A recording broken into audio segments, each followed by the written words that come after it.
Yep, Skateman doing something with his walls earlier, and I'm curious as to what, because this game allows you to do things with the walls, also rooms inside the monster tower, and very few people use them, and most of them use them to cause suffering. Yep. So we've had Currybot give the countdown, and our runners are off. So they'll be going ahead and having an opportunity to name Kuhn. Let's see if they take that opportunity. It doesn't take that much time, and because things print out line by line, usually it doesn't. Alright, well, Skates both going straight ahead, not taking the time. They're taking their opponents seriously.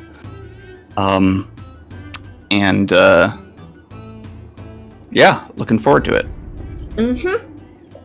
So, for those of you just joining us, Azure Dreams is a PlayStation 1 roguelike mystery dungeon game featuring a variety of monsters, most of whom will become massively overpowered relative to your poor protagonist and utterly crush him.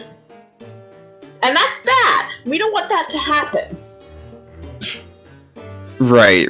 We're hoping that the tower, well, it's never quite merciful, that they're able to pick up enough equipment and use enough of their wits to be able to survive. So we see here that the runners are going to be first attempting a few skips. We see that Skate is attempting the first one here. He picked up that sword and is using it to pick up a few pieces of equipment at the same time to try to avoid some text boxes from our ever loquacious CUNY. Yep, these are ones I don't think you'll necessarily see often, but they do make a little bit of a difference. And as you're going,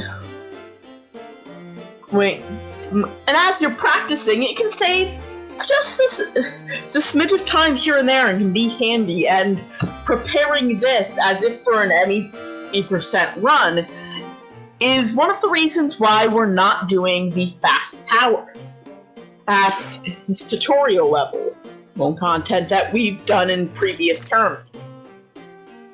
Right. So we see the runners using the interesting diagonal movement there to skip around some of those position-based text boxes and also run around this long way, which avoids 2 more additional boxes.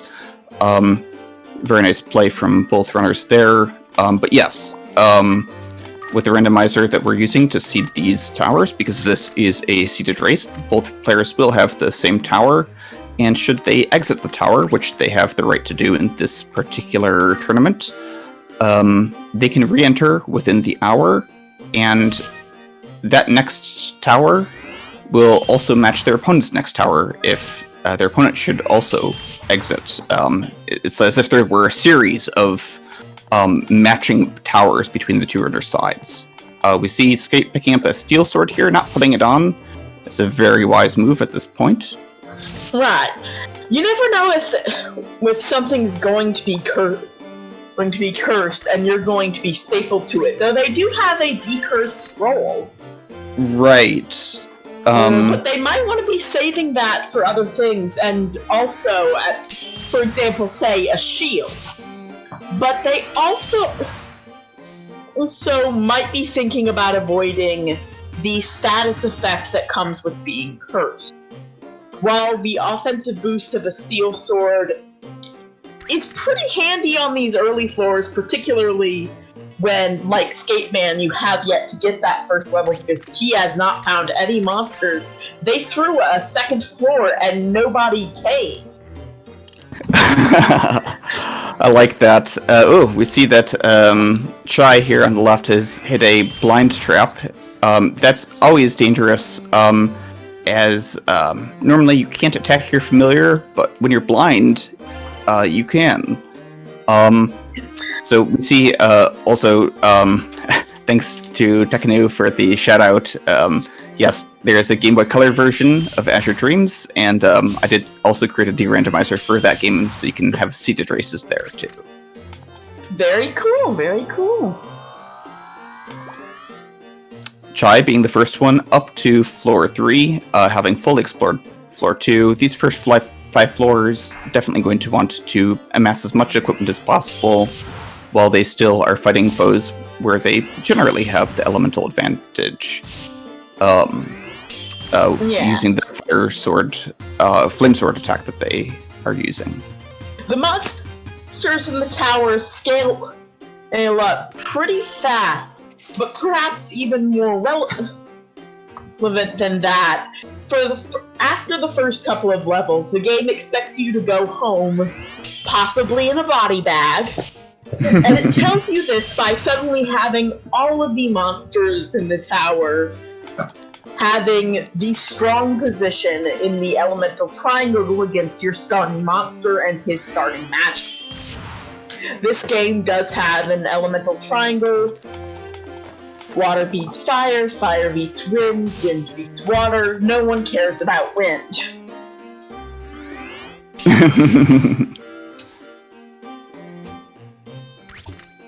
So I saw that they did pick up a spell ball. I missed what... It was a sleep ball. Okay. So sleep balls, definitely nice insofar as it works on monsters regardless of what element they are, compared to something like a, fireball or blaze ball, something where you're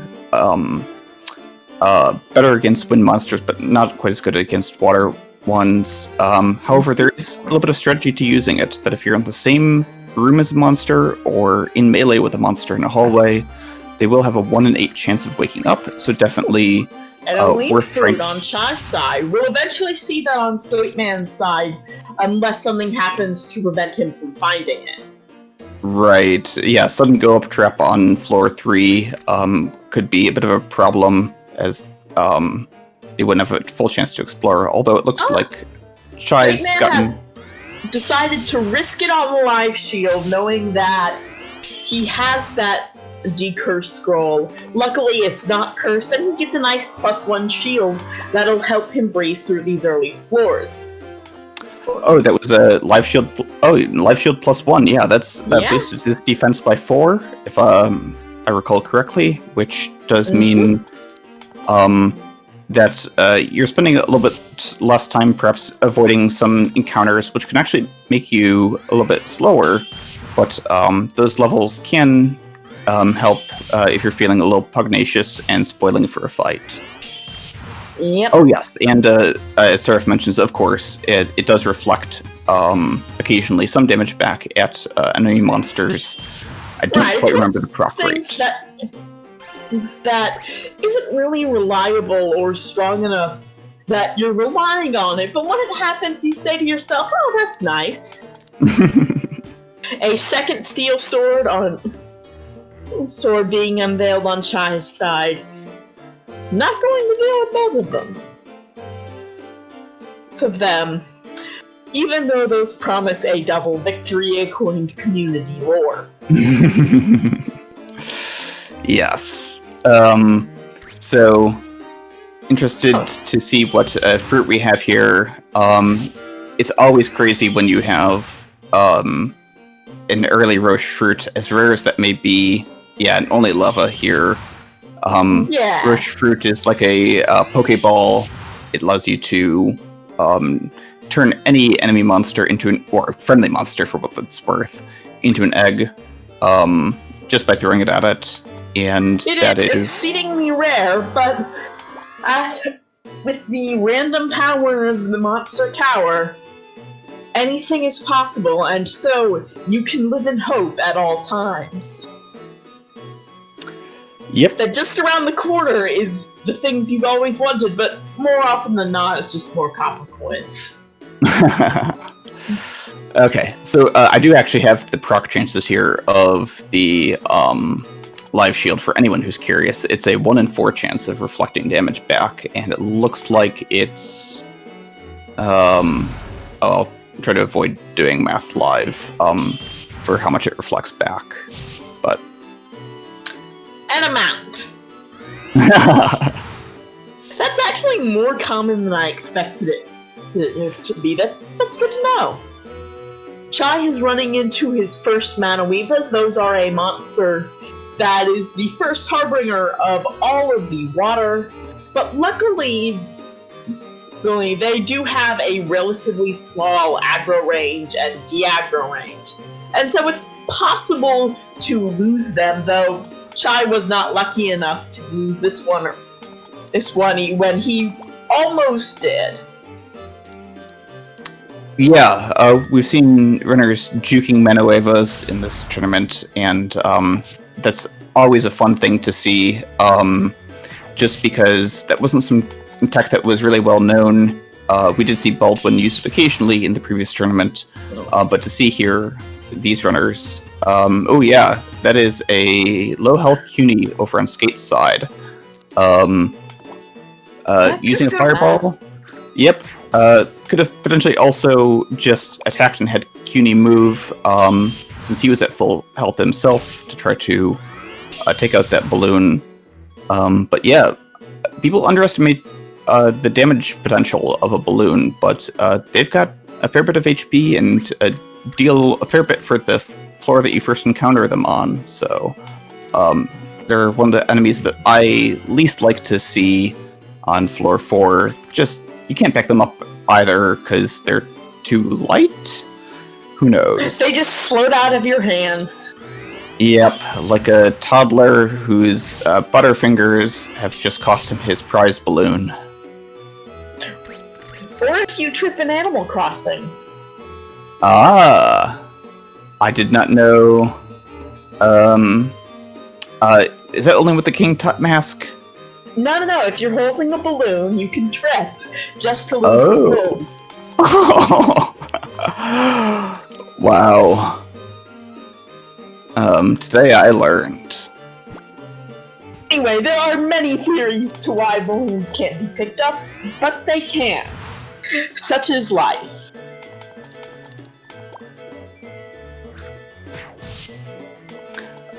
So here on floor 5, the runners are going to probably be exploring for the last time before hightailing it. Deliberately, anyway. Well, yes, that's a very good point. And we've seen always exploring accidentally. Yes. And the worst kind of exploring accidentally is when spread about by a warp trap, when you are brought to parts unknown of the floor. So Czaj putting on his live shield, interestingly putting it on right before attacking a Manaweva. That's one of those cases where people tend to not like the live shield because the damage it reflects back at the Manaweva can itself cause a Manaweva clone to split off, which, while not troublesome to deal with, as it only spawns at level 1 in this case, because it's 10 levels lower, they can just be annoying to deal with, and if you're building up something of a monster train, it can be more troublesome. Yeah, it can get pretty crowded pretty fast. And as Sand Knight points out, there are items that are the Live Thief Sword. Actually, the Vital Sword. Vital. Yep. Which keeps Manawevas from spawning, and the Live Shield makes them spawn more often. Azure Dreams is a mysterious game. Skateman doing the more conventional for long-term play move, and using that seed that boosts defense on Kyun as opposed to on himself. I think Czaj did it the opposite way, which is what you normally see in any percent runs where, in an ideal world, this is your only trip up the tower. Skateman is more willing to make the decision for a long term, and on floor 7, Czaj is running into exactly the monster you don't want to see on floor 7. Yes, the dreaded U-boat. Not wasting any time. Thankfully, it's already above ground, so it's not going to be able to get the first hit in. The shield. Nice. Yep. And if memory serves, the fact that the shield got the kill, I missed if they get experience off of that. I'm watching the restream now. We'll confirm here. They do, I believe, get EXP. Yes, they do. Okay.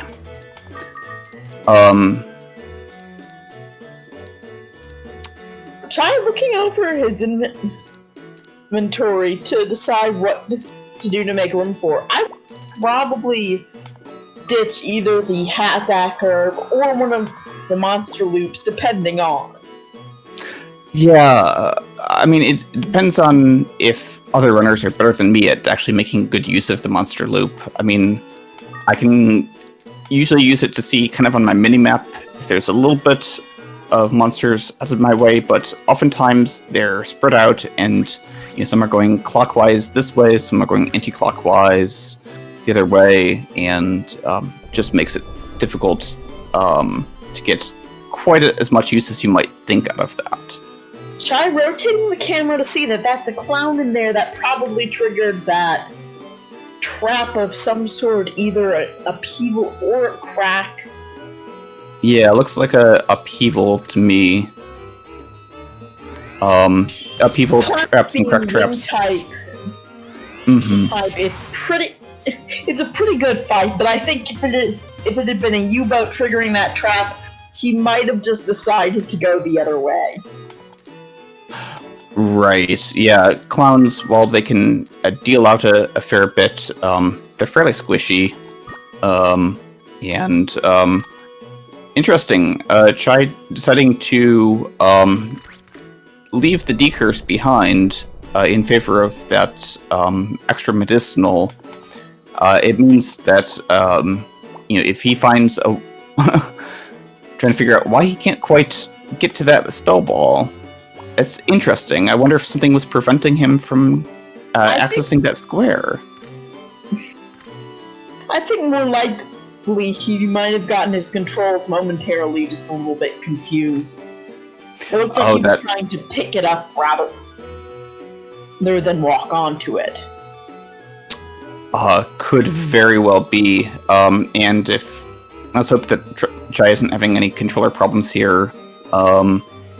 We see that looks like Skate has used his Tumna on that U-boat that Chai dispatched using a fireball charge and a set of attacks. Makes the same choice and therefore finds the elevator just as quick.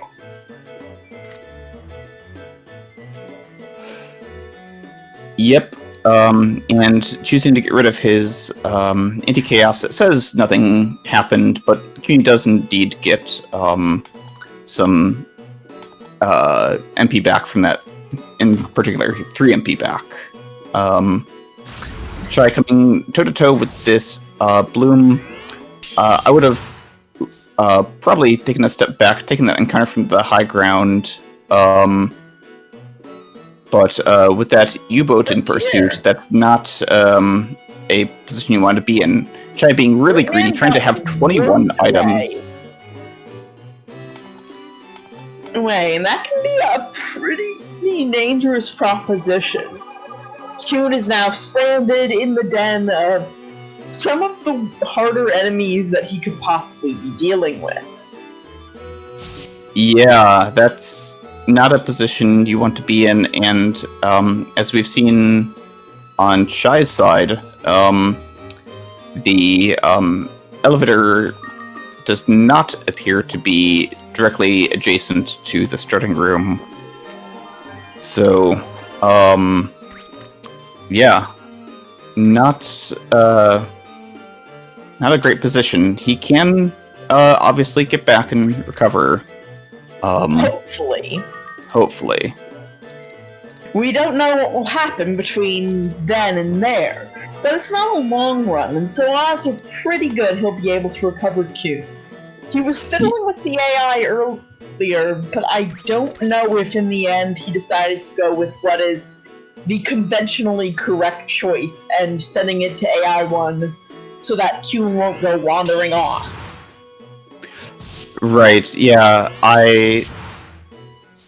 even checking the restream, I missed that. So he's at a crossroads here, deciding where he wants to take his life. Meanwhile, Chai has pretty much explored the entirety of Floor 8. I'm wondering if the elevator is maybe at the end of a dead-end room. Those are always perilous floors. But he's done a good job of keeping healthy, not having to use too many resources, and Chai's found the elevator is onto floor 9. Now, Skateman has gone back to that room, and Kyun isn't there because he did set it to 2 as opposed to 1, and therefore Kyun is ... location. Yeah, we'll see how Skate wants to play this. He could Kyun himself... is now wherever he... There we Ah. go. There he is. He did eventually set Kyun to 1. Just not until after he'd gone down the hallway a little bit first. Oh, yep, send him back to 1. That'll, He can't rejoin you if he can't see you. Yep. And co-rend monsters, generally speaking, don't register each other's existence until oftentimes much closer than you can see them from with your human eyes. Yeah, I think you need to be within 6 tiles or something like that.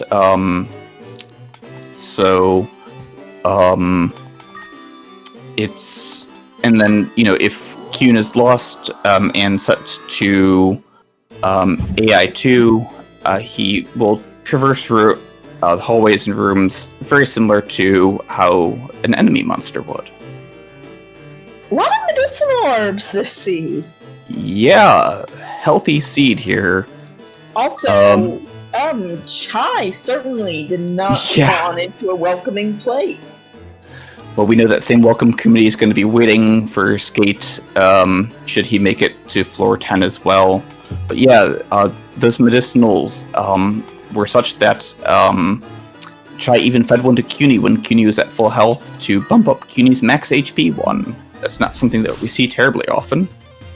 No, it's really not, if only because 1 HP is such a small difference that most monsters' damages outpace really quickly. That said, 1 HP is the only HP that counts, technically speaking. I like that. So, Chai, having dispatched 2 monsters, I like that use of items to deal with the clown first and foremost, because that's probably the thing that would be, despite being a wind elemental, would probably still be dealing out the most damage. Right, Ko is non-elemental, and so it doesn't matter if a monster is wind, fire, or water when it comes to punching Ko in the face. Yes. Very true. I do think it's an interesting choice to use the fireball right here on that volcano. Certainly softened it up so it was able to go down in a single hit without having to take any damage, but I guess that Chai has such a full inventory that he knew his starting fireball had just 1 more charge left on it. He could use that and then empty it from his inventory to have a spot available to pick up something else that might be overall more valuable because it's, say, more resource dense. Meanwhile, Skate, finding that same welcoming committee, takes pretty much the same actions. So, interestingly, if they take the same actions in the same order, they'll actually get the same RNG calls. Looks like there might have been some differences because I don't think that czaj experienced the crit. But definitely. Alright, so using that sleep ball, he's in melee and in the same room, so that monster's gonna have a 1 in 8 chance of waking up, but looks like it didn't happen this time, and Skate is able to take out that troll napping on the job without too much trouble. Yep, they're pretty neck and neck here, and that's always very exciting to see. Absolutely, especially given that since this is a speed run, we do like to prioritize, speed. So we track progress, who's winning by who's gotten to the highest floor first. So should czaj hit a series of unfortunate traps and his run, or his this particular climb ends on floor 10, Skate would not have the lead until he reaches floor 11. Mm-hmm. That's right, and the lead change here can be very significant. Czaj might have caught the elevator on that open turn-in. We know that we saw it here at home. It's just a matter of seeing and remembering. Right.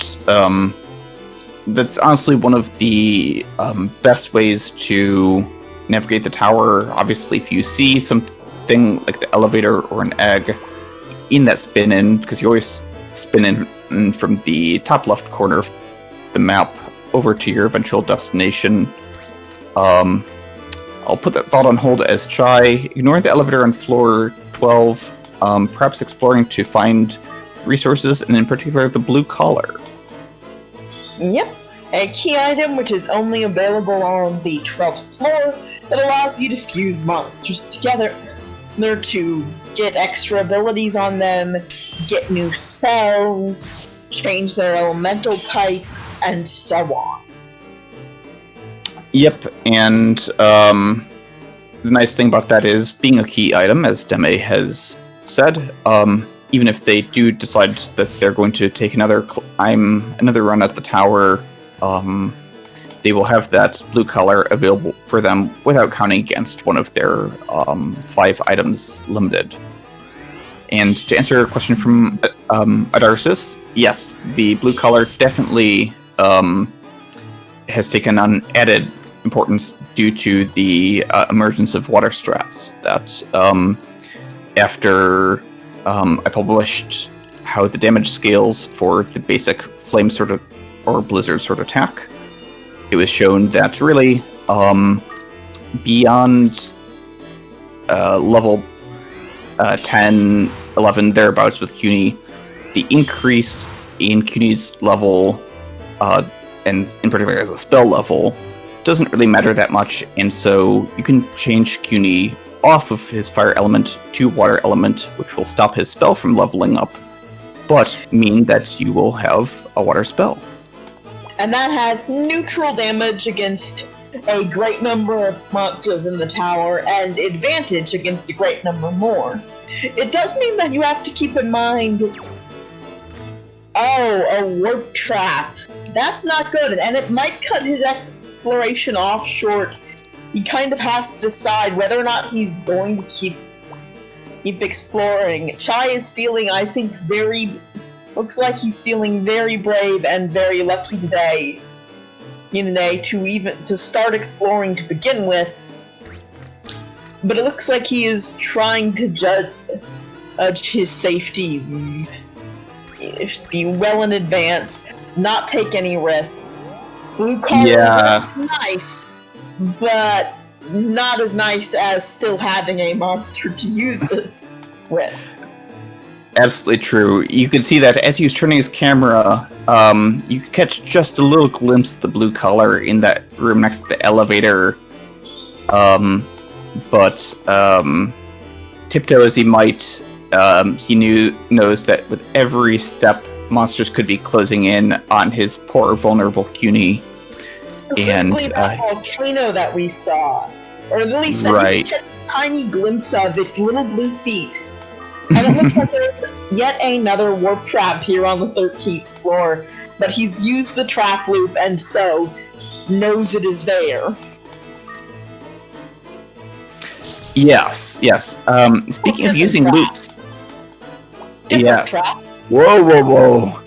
Yes, the prison trap and the warp trap look very similar. However, you can pick up CUNY and use the warp trap to spin you to a new location in the tower, or at least a different tile. But prison trap, much less fun, unless you're into that sort of thing.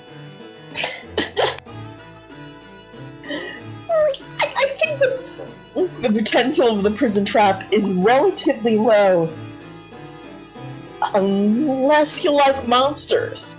Yeah, as I said, different strokes for different folks. If you like having no control and monsters coming up to surround you, I'm not here to judge. So Chai, pulling that malicious scroll along with him, probably going to toss out that Kraken to confuse it. Yep. And maneuvering Kuhn because he does not really want to be confused. Ooh. Thankfully, he was at least pointed the other way, because if you do drop CUNY onto that remaining tile, it will confuse him. The game does create an invisible confusion trap that will propaganda. All that invisible with the beam of black light arising from the floor, etc. No, that's fair. It doesn't look like a typical confusion trap, I suppose, is my point. And if you do then have something exhaust that, the black hex will remain, but it will no longer act as a confusion trap. Chai here, using his resources while Skate decides whether or not he wants to explore floor 12. Little does he know that he is almost right next to, and yes, he enters the room with the blue collar. Grabs it. The question is, will he grab the egg that Chai got on this floor or not? Probably not. Chai, using his own leam on a Kraken to continue fighting that mule, but the bad news is that other Kraken has gotten unconfused and will now be heading for him. Yes, those status ailments don't last forever, and Chai on somewhat lower health, but he does have plenty of resources: 3 sleep balls, 2 tumnas, and a partridge and a pear tree in Chai's inventory there. So, decides not to, say, pick up the... This is not ideal. Yes. This is what we call in the business a bad situation. And how he gets out of this one, I'm not entirely clear on just yet. He's got to take a second to figure this out. Yes, to answer your question, chat, I do believe Chai knows the invulnerability strat, should he need it, that he could even Tumna his own familiar, which he does! Oh, this is great. So, by giving a Tumna fruit to CUNY, it basically marks that particular tile as being nothing there. The monsters still know you're there, and they try to attack. And so he carefully then drops down CUNY, returns him to his bag for safekeeping, and that tile will be invulnerable for as long as he does not leave it. Meanwhile, Skate, though, not having gotten into such a pickle, is on floor 14. Yep. Now, I don't know if damage is going to get reflected back. I've never encountered that situation before. This is... That's a good question. And... I'm pulling up my resources Oh, here. that is a treasure room there. Room there in the elevator on floor 14. Skateman, not gonna look at the treasure, it's mostly copper coins. It's a question, if there is no reflected... If there is no damage, how can damage be reflected? I'm not sure why he used that malicious scroll on the Kraken directly in front of him. It's not as if anything is going to hit him until he moves, in which point regular damage is back on and he lost the Kraken for a second. I think the main problem he was running into was that Krakens have a special ability where if you're attacking them with a sword, they reflect that damage back at you via electrocution, and no one likes that. Right. Skate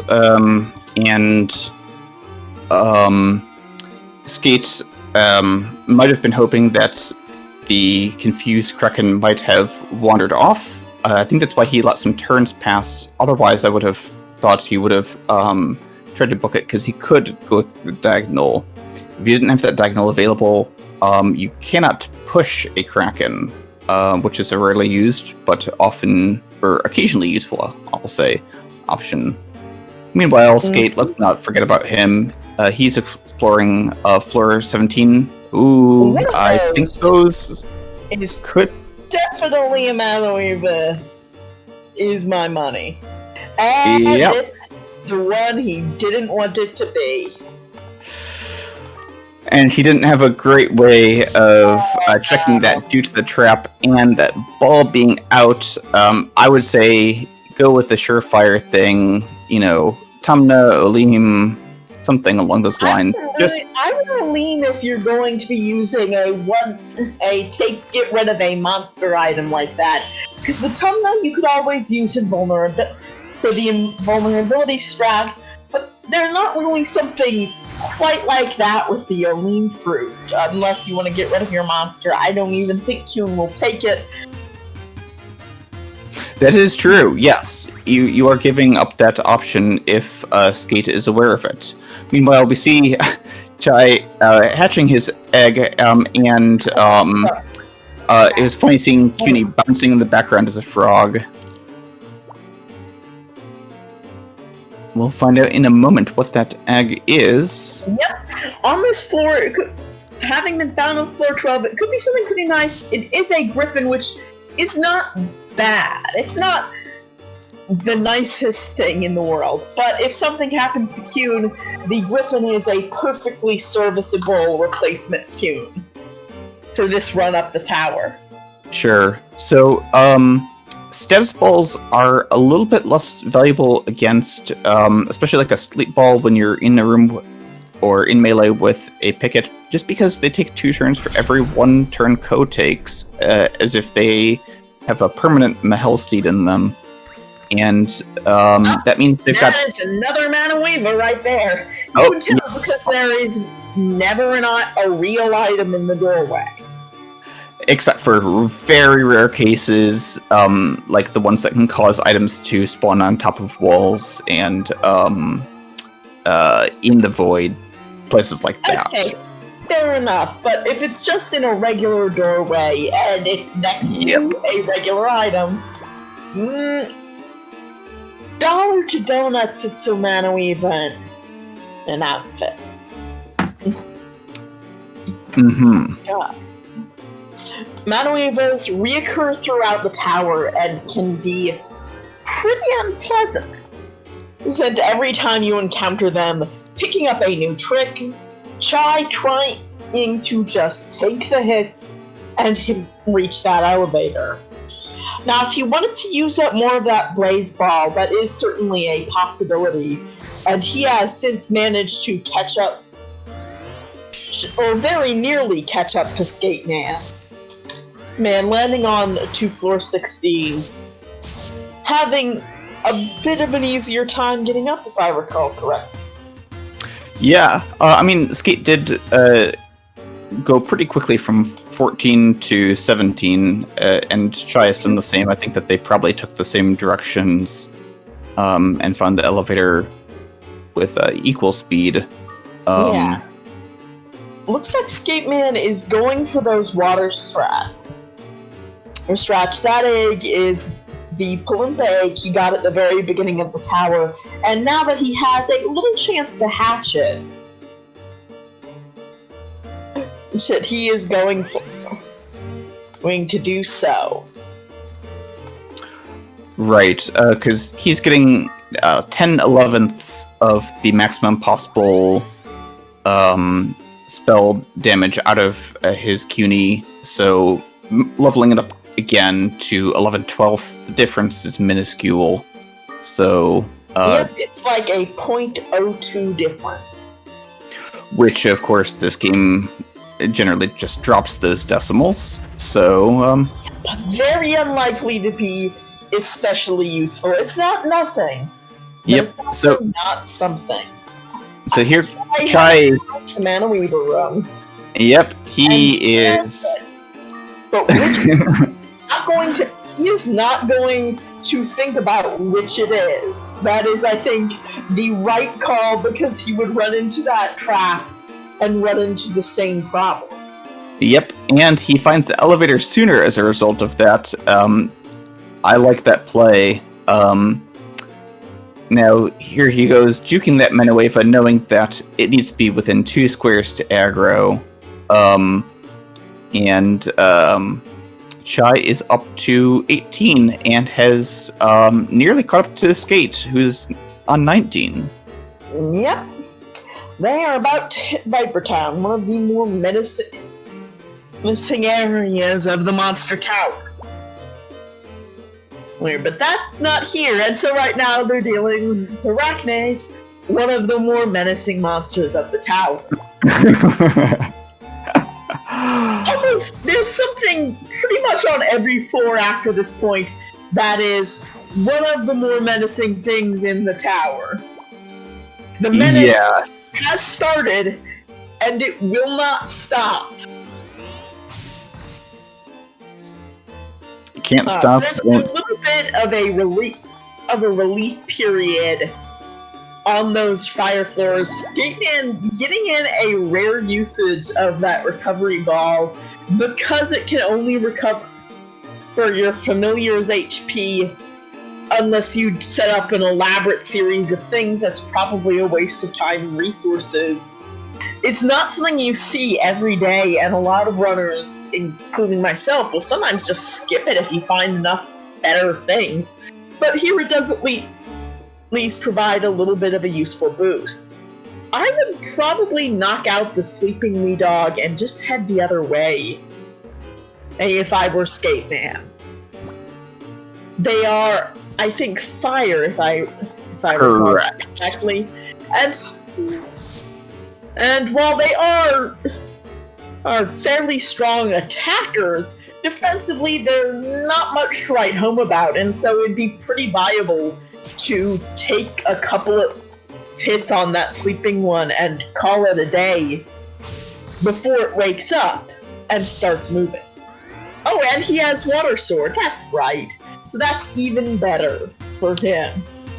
Yes, and something that I like that he's done is he took that encounter with CUNY next to him. As you mentioned, Ko is neutral element, but CUNY, now having been turned to water, is going to resist some of those attacks, and given that the Wee Dog on this floor has 36 attack, it's definitely nice to have CUNY soak up some of those hits when he's able to with that element.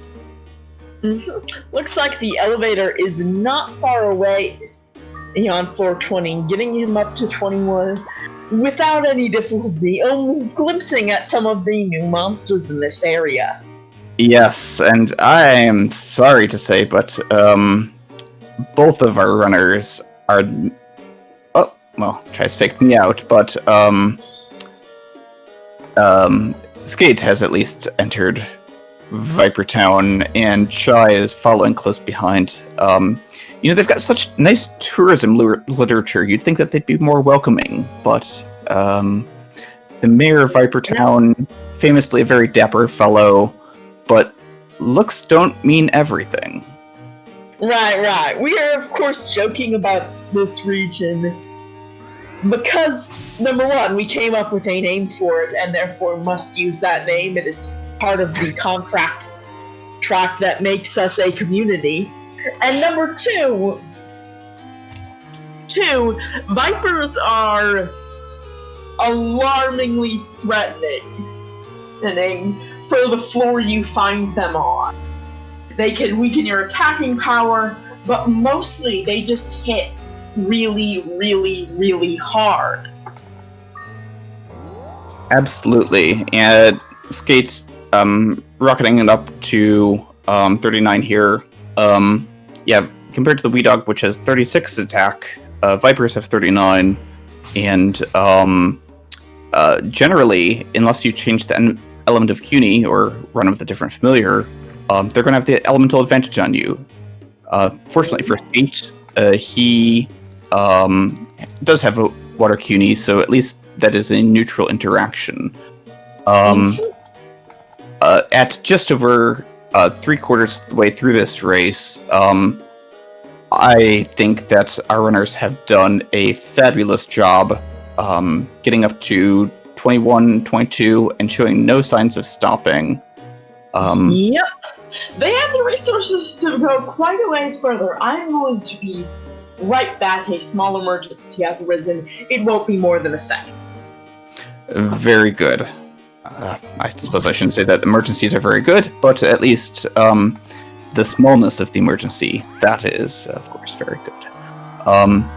Skate opting to use the Illume Fruit to deal with that particular Viper. There are other options available. In particular, if you have the space to maneuver, you can try some AI-1 strats, telling CUNY to stay in place. Skate taking the wooden wand, not yet equipping it. That's something that we haven't seen this tower, while giving them nice shields, or at least reasonably nice shields, have not given them the greatest offensive weapons. And that wooden wand, I believe, is the first wand the runners have come across, at least. Yep. Wands are usually the runner's standard weapon of choice, if only because as the multiplicative that you get for using a wand with mixture magic is one of the quickest and easiest forms of damage boost you can get. And it's interesting that Skateman isn't just going for it. Right. He could be still holding out for a matching elemental wand or a life wand to increase his survivability, but when you've got 40 left in the race. Exactly. Holy scroll, that's a nice pickup. And also, the list of monsters he can reasonably expect to fight is shrinking still as he goes up the floor. He's gotten a bit more real fightability with Kuhn out of changing his element, but that's still one of his better options. Right, so very lucky with the elevators and finds him as RC. That's nice. Definitely. It on Kuhn, whose levels matter not at all anymore, basically, except in terms of his own HP total. Right, or if you're doing AA1 strat, and we haven't seen that too much from Skate, so might just be that sort of I can't remember exactly the term for it, but like the careful Russianness. Right. Trying to... Or it might be a case of muscle memory, that that's what he always does, and therefore that's what he's doing now, regardless of the sense of it. Right, it is at least consistent with his previous play of having fed the Shimura seed to CUNY. So I think you're entirely right. Mm-hmm. See, he caught sight of a god trap. That is very lucky. He got sight of a block in the other room. Blocks are highly defensive monsters. They are big balls of defense. Defense all day and all night. And he just decides that he's not going to deal with that. Case in point, this is not really a fight he can win or should try and win. Try finding a paralyzed wand. It's interesting that he doesn't do anything with that, even though he did equip that wooden wand, but it looks like he's just taking a second. Yeah, I think that that bit of juggling, he might have been at full items there.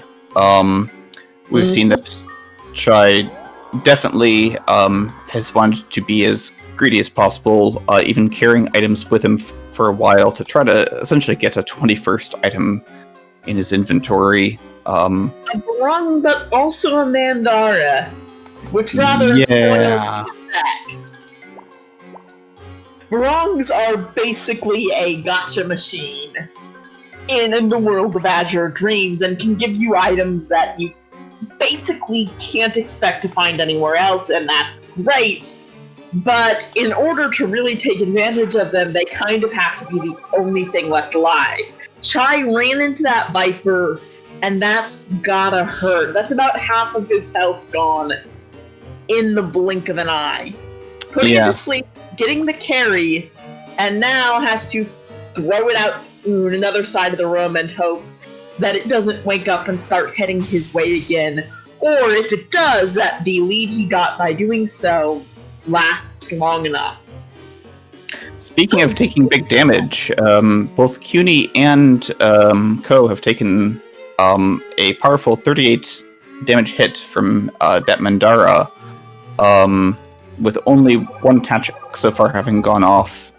So Skate wisely deciding to use some resource there, deciding that may not be enough. Oh, yeah, going for a medicinal. He would have been fine. It wouldn't have attacked on the turn it woke up. This is more like Gen 1 Pokemon here. Oh, and it dodges, and down goes CUNY on floor 26. Ko's still in this. A lot harder.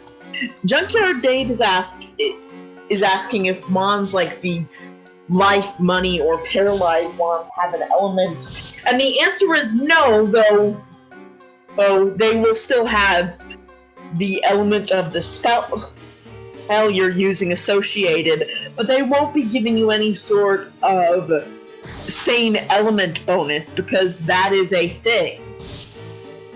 Skateman using a holy scroll to get that snowman on his side, but that snowman does not last long, and that is going to be an unpleasant situation. I do believe that he holied the Manueva there, or Mandara, sorry. Much better then.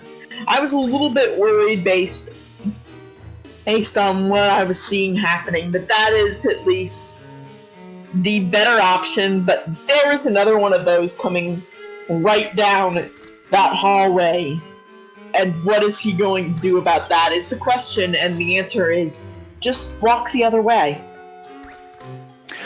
Yes, just as in life, you don't have to fight every battle in Azure Dreams, but in real life, don't pull out sleep balls and, forcibly send someone to sleep. That's rude.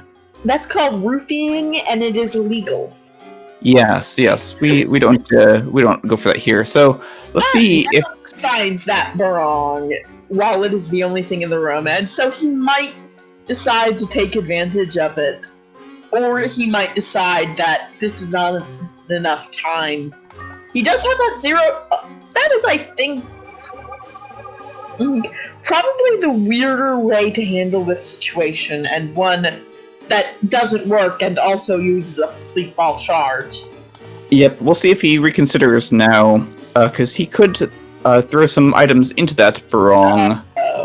he does have 2 empty balls and a coin next to him, and it only takes... He wants to keep going, bye-bye. It's worth noting that using items like that...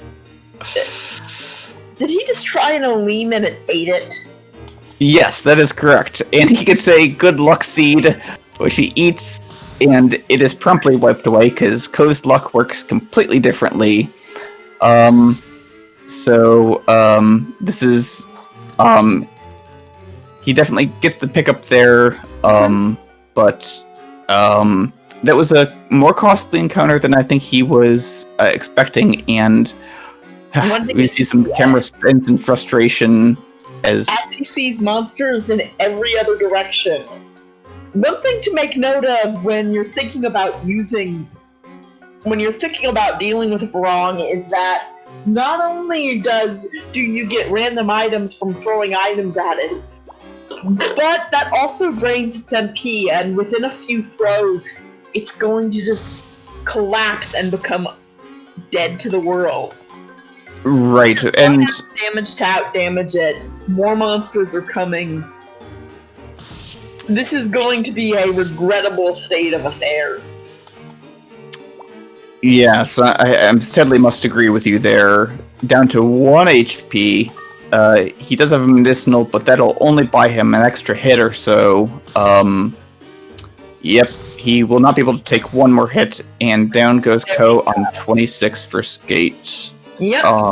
Now, he could win this match simply based on having climbed the higher floor further, or if Chai gets lucky, finds the right elevators, he could go down with an incredibly close finish, because there is still 3.5 minutes left to this race, in which who knows what will happen. Right. So Chai here on 25 would need to get up to 27. Let's go ahead and change audio over. I think it's unlikely for him to get much further, but it's possible, and Skateman is going to spend the rest of the time having a nice little nap. Or a nice little bath in his little oil barrel tub. You know, I have to say that I've been to Japan where they have more vertical type bathtubs in their tiny hotel room bathrooms, and it's actually pretty relaxing. So I gotta imagine that, assuming that oil barrel is clean, Ko must be enjoying the relaxing bath as well. See, Chai's instincts to getting up the stealth just for the sake of it. Just for the heck of it. He now only has to make it up 1 more floor. But he still has this Mandara Barong situation that Skateman has, and what he's going to do with that is a very good question. Yep. Exit loop, so he knows where that elevator is. If he makes a run for it, he can still pull this out. He is not going to worry about the Barong, not going to worry about the Mandara. He is just going to take this race. Yes, so alerting them that the match is over at this point. Yep. Now the runners do have the full hour, so he has left CUNY behind to deal his own against the zoo. I think he is just YOLOing this. He doesn't know where Skateman ended off. He doesn't know that he's already won, and therefore is free to go about his own business. So he just managed to luck out to keeping Kyun as the race about comes to an end. Yep, with and even sets CUNY to AI5, if I'm not mistaken, for Fighter CUNY. We'll see here. looks like he's going to make it to at least 29. That is a very nice run. 26, also a very good run. And this was such a close race.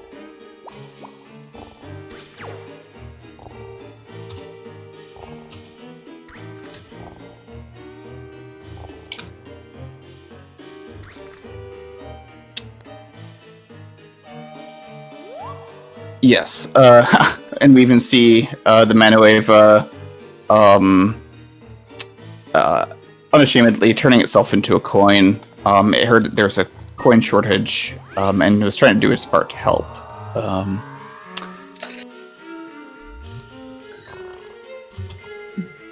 Yep, and Ko gets to sleep for a moment, the sleep of the just, as he makes it to floor 30 just at the hour mark. Yep. Luckily, this is a best of 3, and so Skate does have the opportunity to force him to go into a third match and still has a chance to win the matchup. Yep. We have alerted the runners, and they will be going to move on to the next sets of seeds, and we'll be able to set up for the second part of the race. Yep. So, runners have already downloaded the seeds in advance. They have not had the time to explore them, so they don't know necessarily where anything is in the interest of fairness, etc. Right. They do have them downloaded, so it is a quick reset. Yep.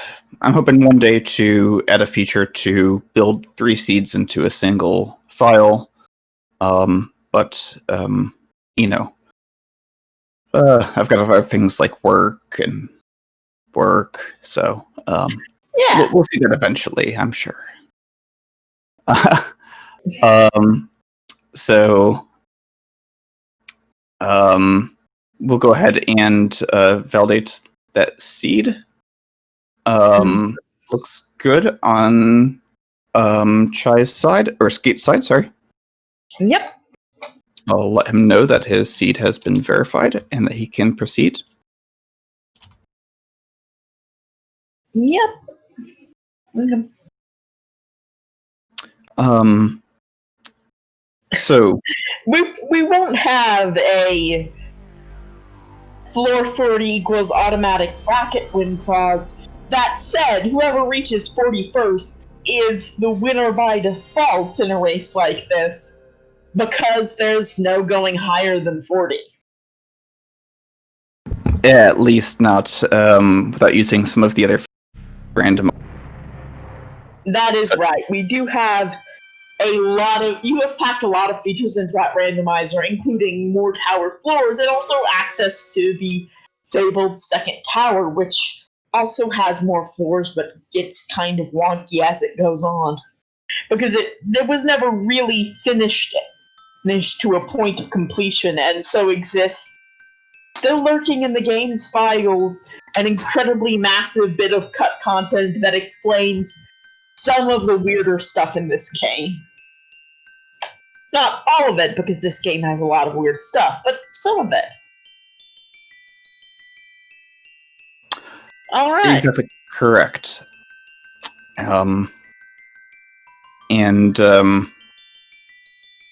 So runners. Oh, that's very nice. We'd like to see sportsmanship like that out of that we just saw from Skate. Going ahead and sending a quick message to his opponent, stating whether or not, yep, he decides to keep that as his name. Hopefully it will give him luck. All right. Your opponent is never is rarely your opponent. Not really. Your opponent is yourself and also the tower, which hates you and wants you to die. Yep. So I have counted the runners down, or had Currybot do that at least. And the runners are going to be underway shortly. Little naming decisions like Skateman's doesn't really impact timing because we start the time and start the race outside of Ko's house. This is, for one thing, because it is easier to set up for any percent or really any other format. Matt's purposes. It lets you have a save file, right when you first get movement that will allow you to skip seeing the game's introductory story over and over again. But with the de-randomizer, we can skip the game's story so we don't have to see it. Right. And at least in the other tournaments, we've used some of the features to streamline the first tutorial floor. Just go ahead and put all of those first items right in a line. Get rid of CUNY's text prompts if you still have CUNY. We see the runners entering the tower right about at the same time, neither one stopping to name CUNY, because that only takes a few seconds, but they heard how close that game 1 was, and they're not going to show any mercy. As you mentioned, they're not showing it to the tower, because, as you mentioned, that's what they're fighting against here. Yep, the tower will never show them any mercy, so why should they? Now, CUNY here sometimes does mean that you occasionally get a lucky break. And sometimes those can be very fun and deeply unexpected. Oh, that's true. Seems that czaj here, having standing on the sword and picking it up conventionally, means that he will not be able to use it for skips. Skate. That was the case. czaj did pick up the sword the unconventional way and does get that additional skip out of it. Now, CUNY has all sorts of advice for the player, but tell me, Deme, where could I find other advice if I were looking to get started in Azure Dreams? Yes, we have our lovely Azure Dreams Discord server, which is chock full of resources, community, a link to the randomizer, and all sorts of other handy little tools, and also has a thriving community for the Game Boy Color version and its new de-randomizer. He's not really sure why Kuhn suddenly got caught on a bit of geometry. Isn't going to worry too much because the elevator is just going to bring Kuhn back, but I don't think I've ever seen that happen either. Anyway, if I'm not mistaken, this is the command for the Azure Dreams Discord server links, etc. And so, as well as our bracket and schedule, etc. And so I'll be depositing that in chat. Right, thank you for that, Deme. Thank you to Dreamy reminding me. We've given our one Olim to czaj there to mark that he's won game 1. The lovely overlay provided by another member of our community. And it's one thing that I have rather enjoyed is seeing some of the art that we've that even if you don't speedrun the game, maybe you just played it casually when you were a kid some 20 years ago, you hold a fondness for it. Seeing some of the wonderful art that our community members have created is always a fun treat. It really is. It is a lovely little community. Indeed, folks. Also, very multilingual. A lot of our users are French or speak French, and so that's an interesting facet of things. Yes, we have a few German players, who have been kind enough to commentate for us on SpeedGaming Deutsch for finals and matches like that. And I know that there are at least a few members who speak Japanese as well. Sweet. Anyway, they are off onto the real floors. Or it's already Skateman making quick work of that second floor. It does look like he explored it a considerable amount before moving on, as is more or less the sensible thing if you're not rushing, because, well, once you hit the water floors, the difficulty spikes up a good deal and doesn't afford you the luxury of waiting around to check out every little nook and cranny. Finding a golf wand, which is still a wand, and I guess helps you against water monsters a little bit, but it's still probably one of the disappointingest water elemental wand. It's not the worst wand in the world, but wind is the worst element. Unquestionably, yes. All of the hard hitters are either fire or water elemental. And while the bonus against water elemental monsters is nice, the fire elemental monsters are numerous and difficult enough to not be overlooked. Oh, a restore scroll. That is really interesting on Skateman's side, and is something you'll want to hang on to that can be very useful in case of an emergency, and allows Kuhn's very life to be a resource in and of itself. It always is, but a renewable resource. At least somewhat so. And we know that, we saw that Skate did not step on that tile. He did not hit that paralyzed trap, but thankfully not knocking czaj down with a monster in the same room at the time.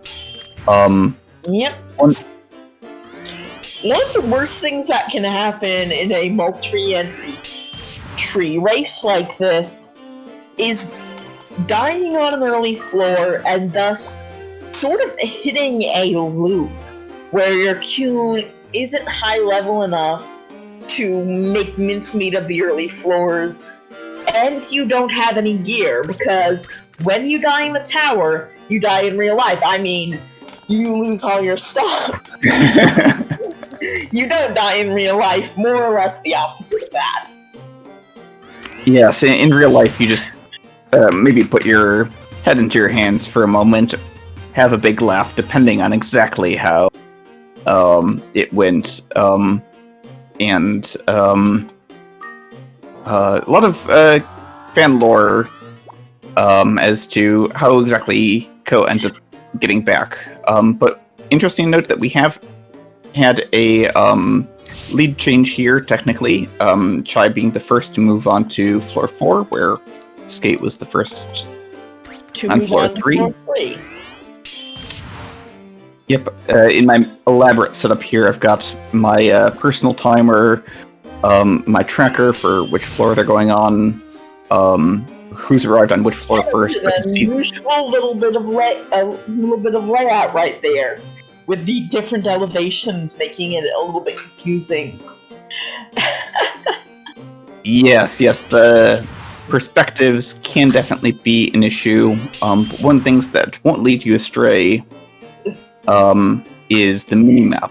And we've seen some of our players, like Shawnee, talk about how he spends probably more time looking at the minimap than he does to the... Another golf wand. Anyway, yes. Yes, the minimap will always be trustworthy unless it hasn't filled out those squares yet, in which case, well, that's rough. Yep.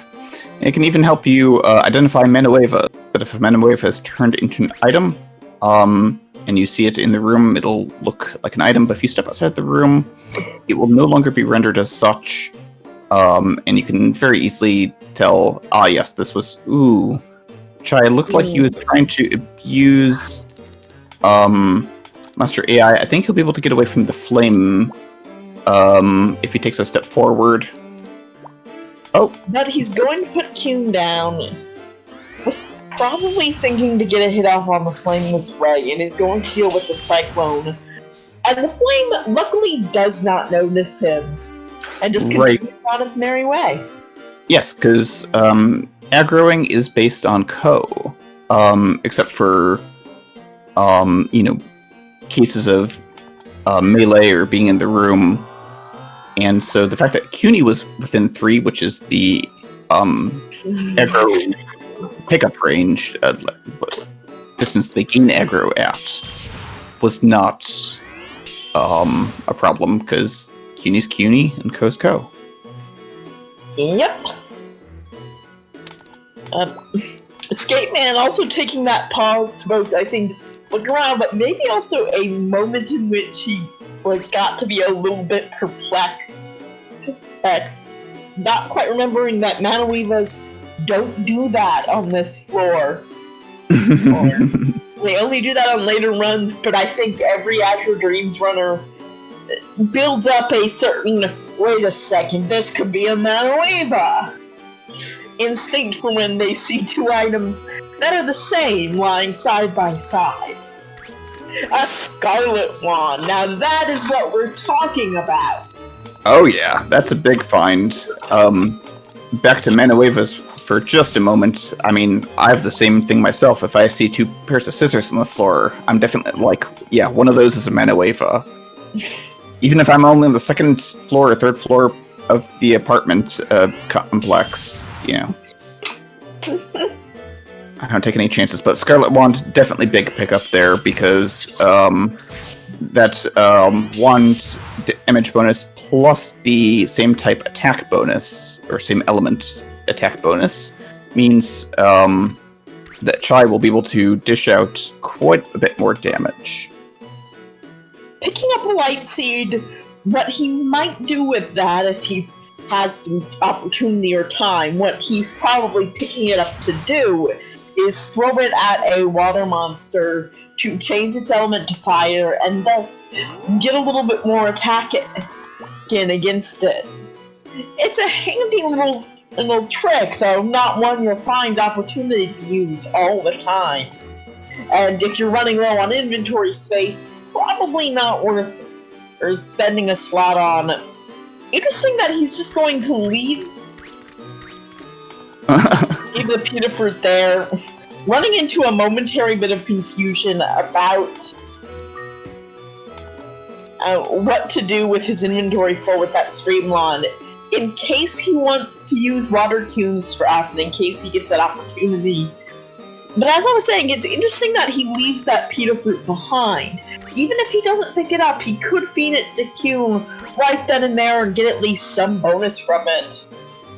Oh yeah, I definitely think so, especially given that you will only encounter pita fruit every 5 or 6 floors, something thereabouts. And so, yes, he has the one from the start, and yes, eggs can have a similar effect, at least on CUNY, of restoring 50 MP, but that is, it doesn't...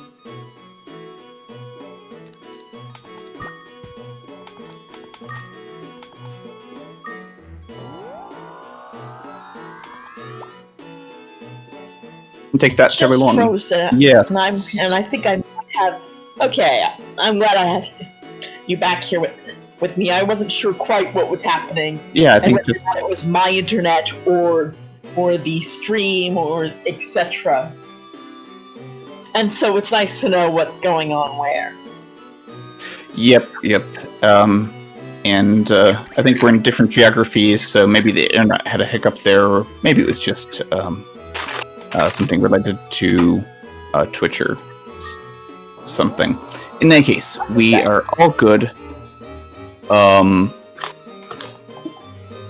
Again, a lot of items, and we're on floor 9.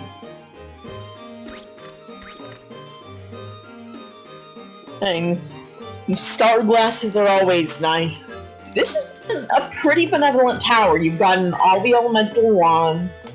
No real luck on the shield front, though.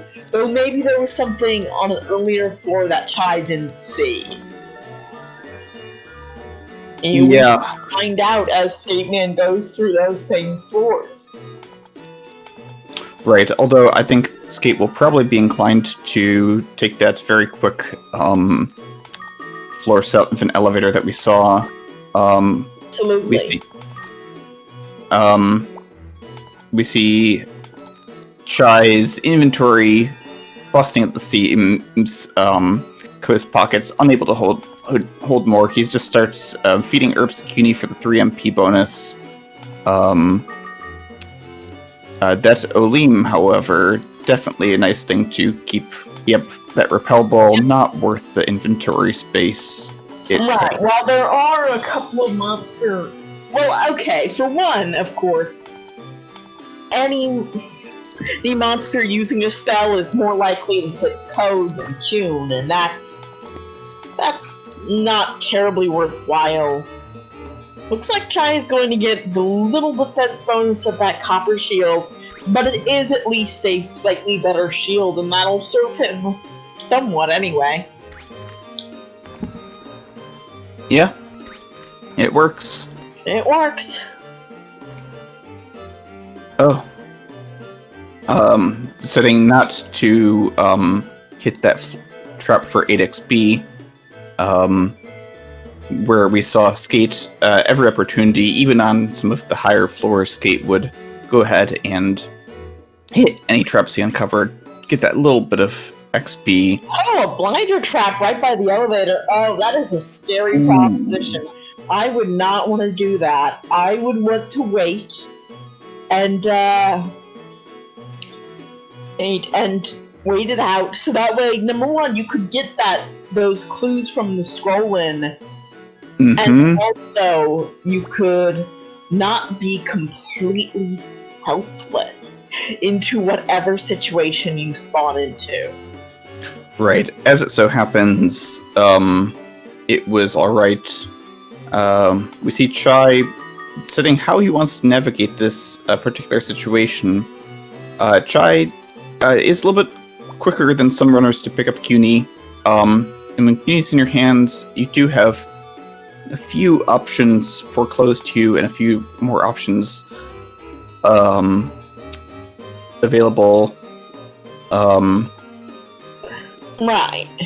Picking up CUNY can help you with much tighter movement and him not doing things you don't want, but it also does make it much harder to use your inventory and respond to that. You're more or less locked out of any options until you set him back down. Unless you're going to ton the fruit or return him. We see Chai there using his Olim that he picked up earlier on the floor to take out that U-boat. I like that. Ko's already somewhat damaged. Even though he had the high ground. U-boats are so scary. They are rough customers. An apt description as always. So many of your descriptions of monsters are sort of the ones that I hope I give you credit for if I mention them. But I've adopted as my own. Thank you. Ooh, an egg. Nice. That could be a couple of things. I mean, it could always be a couple of things, but some useful ones worth considering. It could be a clown, which is worth considering. It could be a griffin, which is at least a decent backup, though if he still has that restore scroll, might not be as good as it would have been in the other set of circumstances where, at least, you know, as a backup monster, it is a solid contender. Agreed.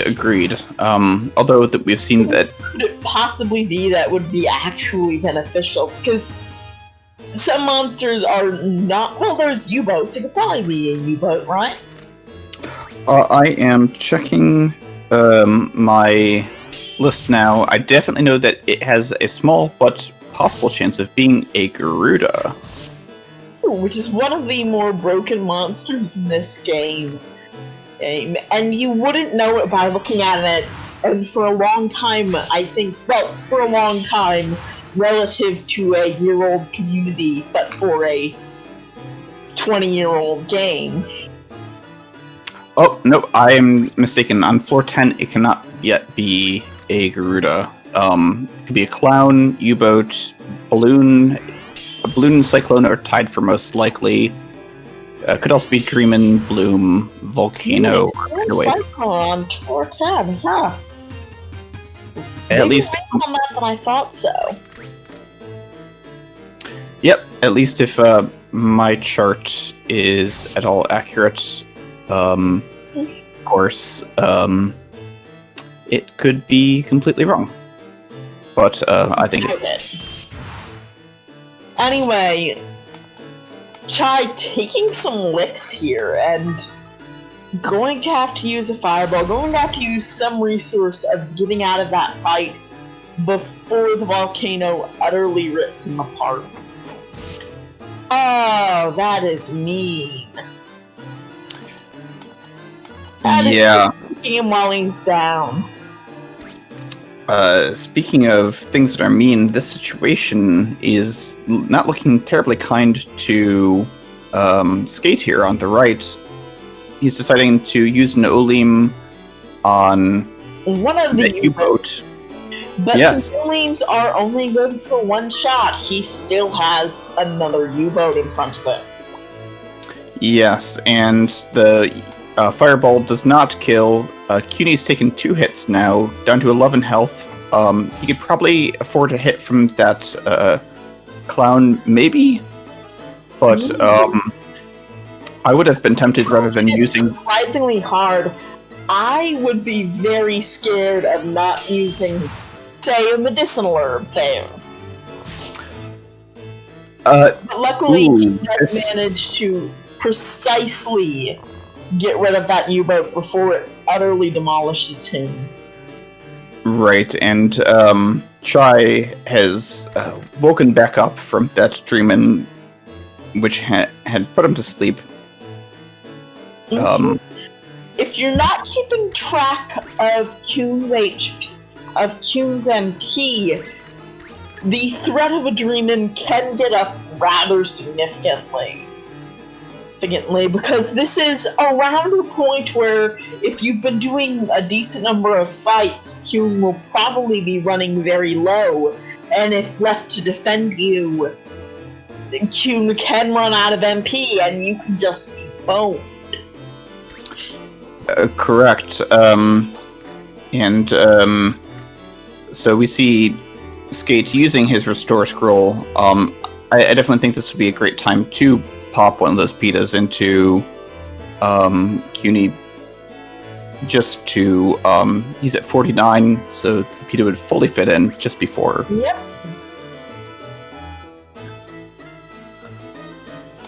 The gap between these runners is remaining still very small, which is great to see. The level difference between them has about equalized during the course of these fire floors. Or is that Chai has been in affording, as they do, a very good chance of just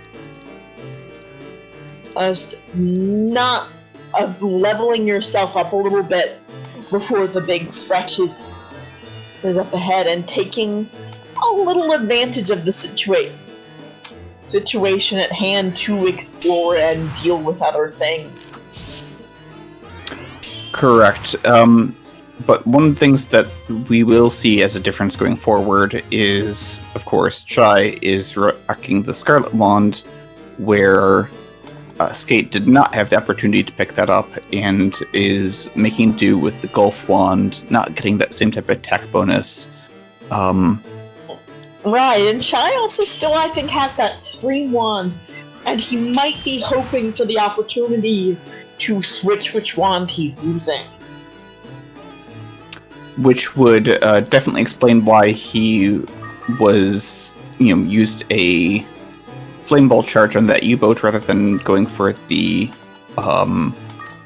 Palumpa, which, while it can miss, I think probably would have taken out the U-boat in a single hit and maybe not cost him his Restore Scroll. We see czaj, as ever, having to make tough decisions about which items he wants to leave behind. Yep, he made the right decision in checking out the Stream Wand and testing it before giving up his Decurse Scroll, which I think is a good decision there. If it was cursed, he could just use the Decurse Scroll and he wouldn't have to worry about it in his inventory. And if it wasn't cursed, as it wasn't, then he doesn't quite need the Decurse Scroll, though you never know, but it's probably not worth holding on to in the hopes of finding a better shield. Right, and at that point, even if you do try for a better shield, that you find on floor 16 or something, is it really going to, be worth the inventory slot? Yes. So here we see the annoying lowdown from that clown on Skate's side, dropping Ko to just below level 10. I didn't see just below level 8. I didn't see how much experience he had built up, but I do believe it was not insignificant. As Skate joins us here on floor 11. Yep, we are all caught up here. And it's time to start making decisions about where they are going, what they're going to do. You've been lucky on czaj's side, not having to drop that volcano and being able to take a step away onto the elevator and up onto floor 12. Oh, Cunie's health, yes, 2 HP. That's very definitely. scary. Mm-hmm. And Ko's health, he would not be able to take another hit from that volcano. I like the safe play. I would recommend the medicinal at this point because a bomb trap, I don't know, that would kill him outright. Yep, and Skate does go for that. We know there's a slam trap on, I think, this floor, but maybe it was the last one that did just about that amount of damage. Yeah. Of course, there's bow trolls who are able to attack from range, and you don't want to get within an attacking range of one as a result. Yep. So Cunie. HP. Mm-hmm. So we know that czaj has built himself using the formulas I put out a damage calculator, which he's also shared with the other runners. Good sport that he is, and so he was confident that he will take out that Griffin with his next hit, which was definitely important as that Rise spell had left Cunie with just 6 HP, and czaj finds the blue collar. On floor 12. We like that. The Palumpa for this purposes, though he does also have a CC if he just wants to make it easy on himself. Help and save the time. Yep. Although he is catching the egg that he found on floor 10, if I'm not mistaken. So let's see what that happens to be. We can tell it's not the Palumpa egg, even though the names don't indicate this, based on how much heat it has, because the Palumpa egg always starts a bit higher than random eggs you find, if I'm not mistaken. Correct, it starts at 80% warm. Compared to normal eggs, which are somewhere between 1 in 39 or 1 in 40% warm. Looks like he has used that CC and is now dealing with Water King. Which is Stream Wand. It's definitely an interesting choice. He's getting 8/9 of the damage, so That's definitely reasonable. Amount, but still not an unreasonable decision.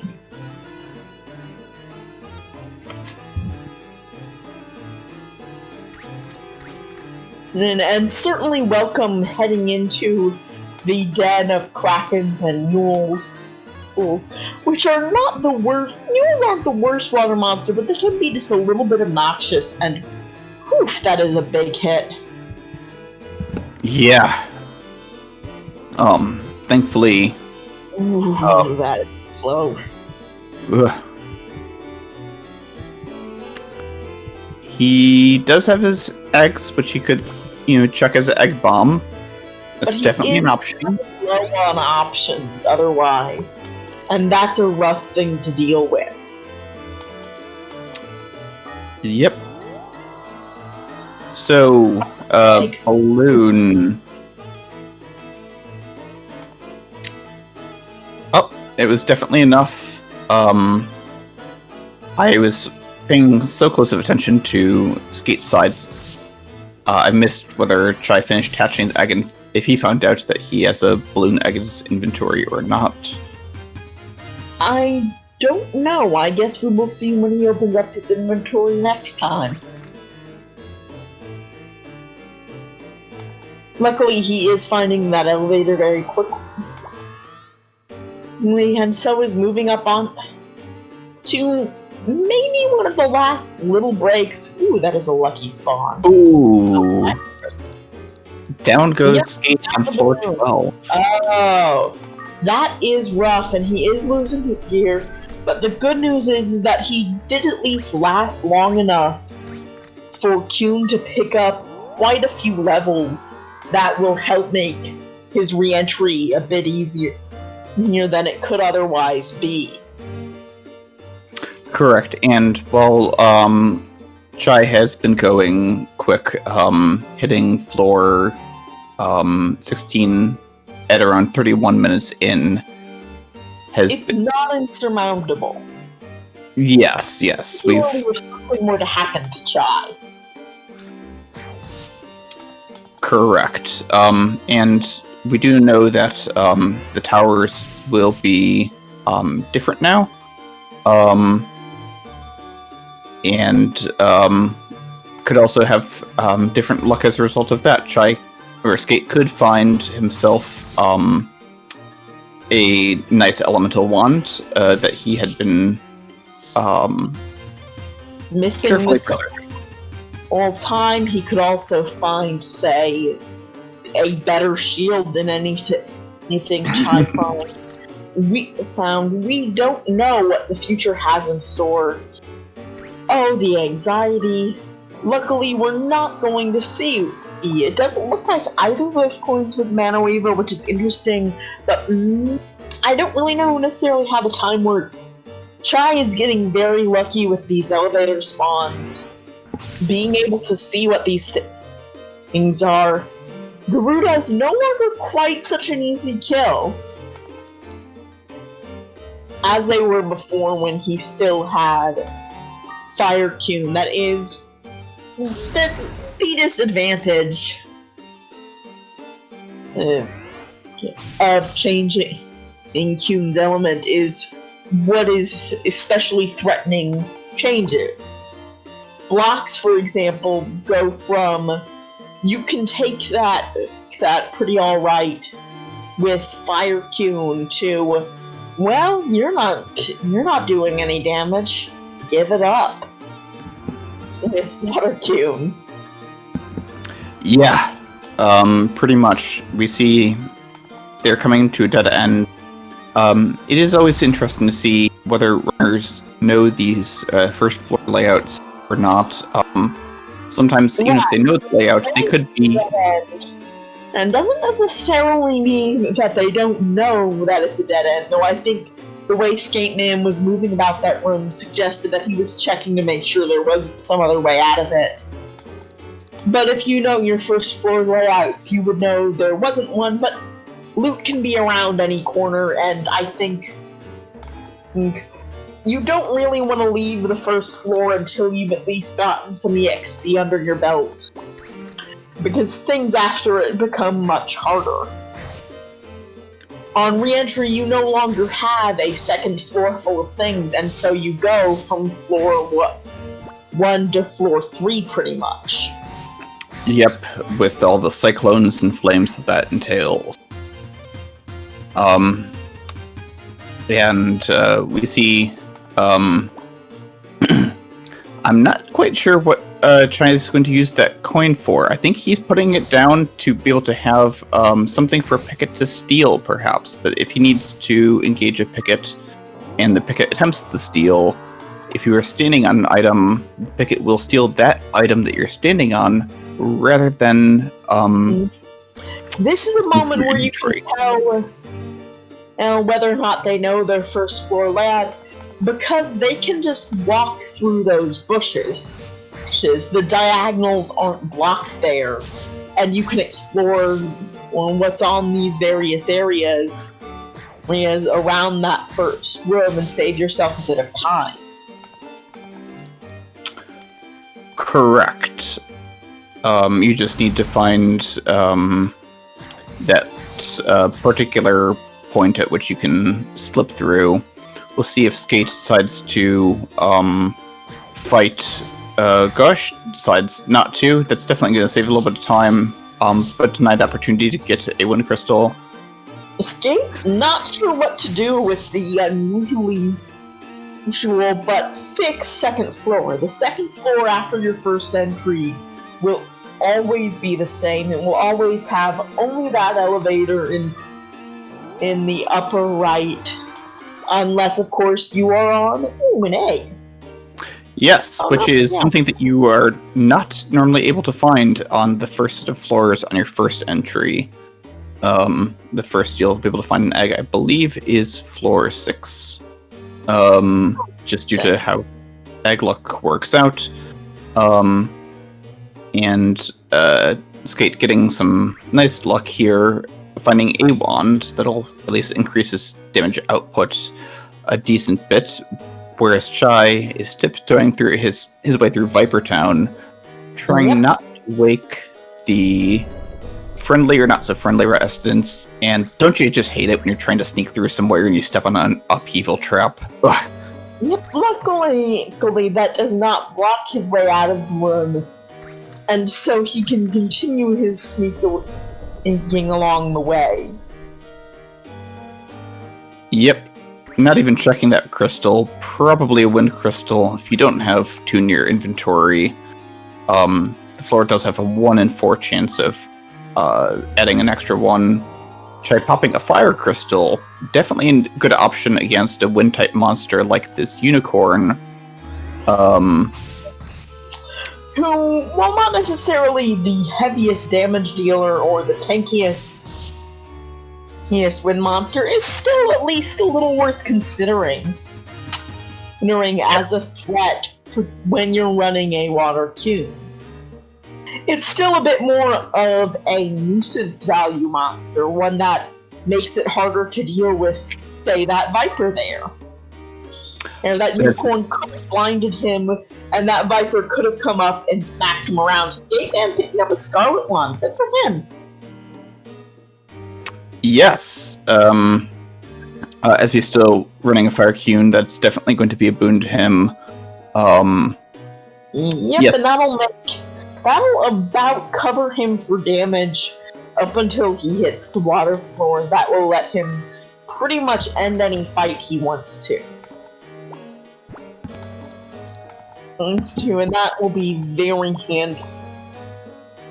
Red Sand, not terribly useful when you're running Mixture Magic with a wand, as you generally want to be doing in a run concerned with speed.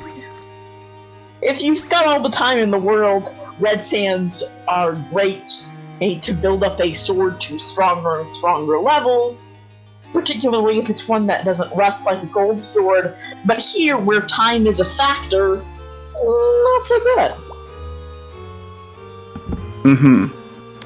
Interesting that Skate passed up that. I think that they just didn't want to take the time to have to menu put it into to step back and step over it again to pick it up. I think about Mahels as a different sort of resource in that, in a pinch, they can give you time, which no other resource can. Right. Save It for is- perhaps. Well, Go I ahead. think like finding and sleep balls can in some ways give you time in that they stall a monster out. It is sometimes handy to just have a better control over the action economy than anything else around you. Very well said. And it can help in a case like what Chai has found himself on, where he finds a slow trap right next to the elevator. He will be taking one step for everything else is two. And Yep. two, Poor Kyun very hard. That cannot have a lot of HP, and if he's unlucky with his spawn, though he wasn't, that could be bad. It is worth noting if you're using a Mahel Seed, or thinking about using a Mahel Seed, that you don't get an extra turn following you're eating it. It doesn't kick in until your next action. Very true. I've definitely found myself in situations where I'm like, okay, well, I can get out of this. Oh, well, never mind then. I'm dead. Most resources are best used at a little bit of remove from the situation at hand. Very true. Very true. As, say, using a spell ball while there's still room for a second plan of action in case that spell ball doesn't have as much charges as you would hope. Also, that's there is very little worse than being a frog when you're in a room with another monster. Yes, Q and will generally try and defend you, provided that you're in the same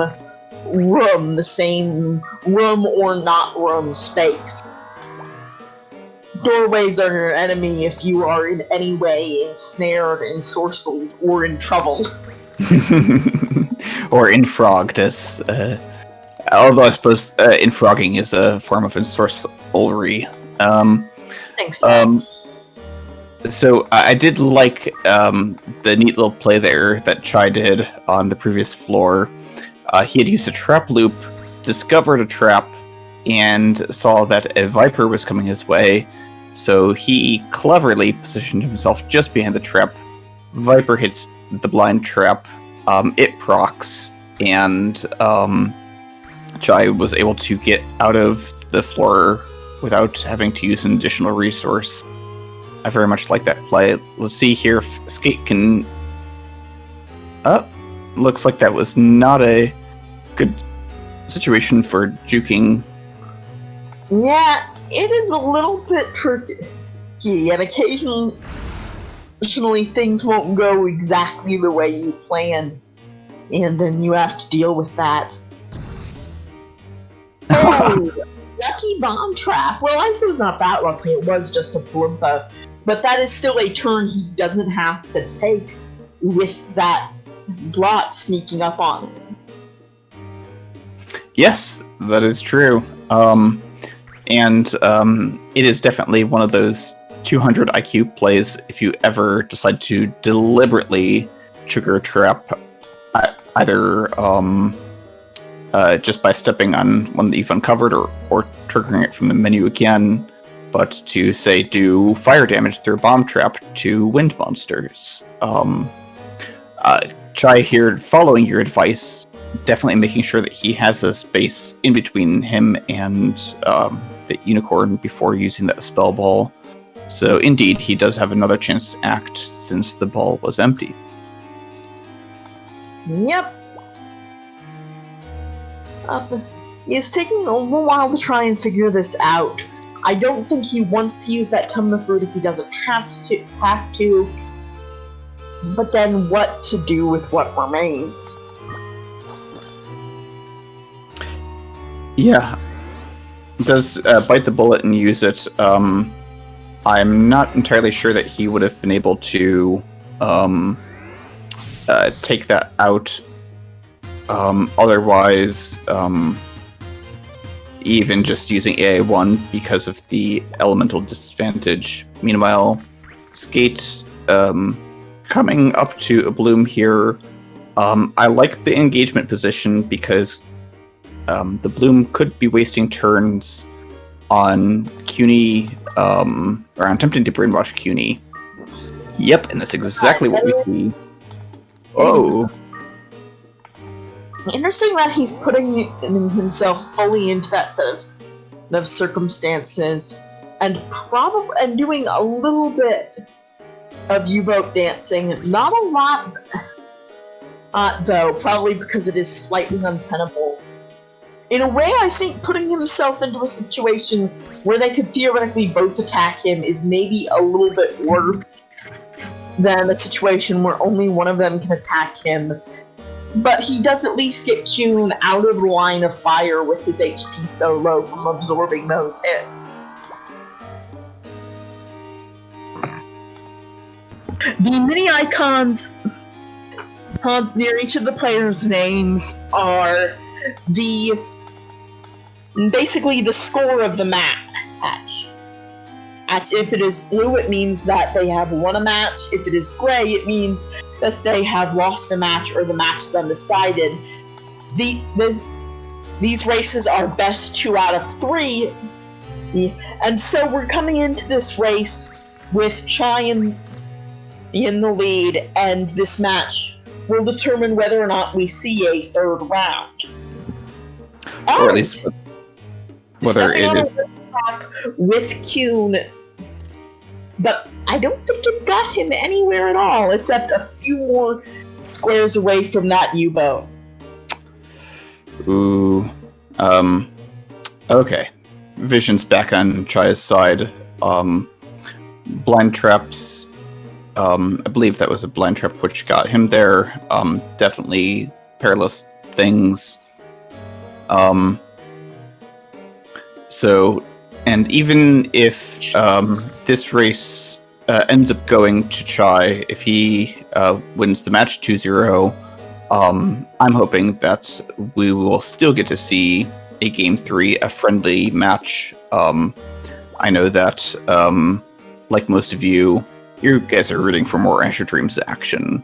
That is always the best outcome, is more Azure Dreams. We don't see a lot of friendly third in this race because re-entry means that each race pulls out to the full hour, and that can be pretty exhausting if you run it. But we can cross our fingers and hope for the best. Ooh, that is rough. Yeah, thankfully, you do have a chance of coming out of paralysis each time you're hit, or at least Ko does.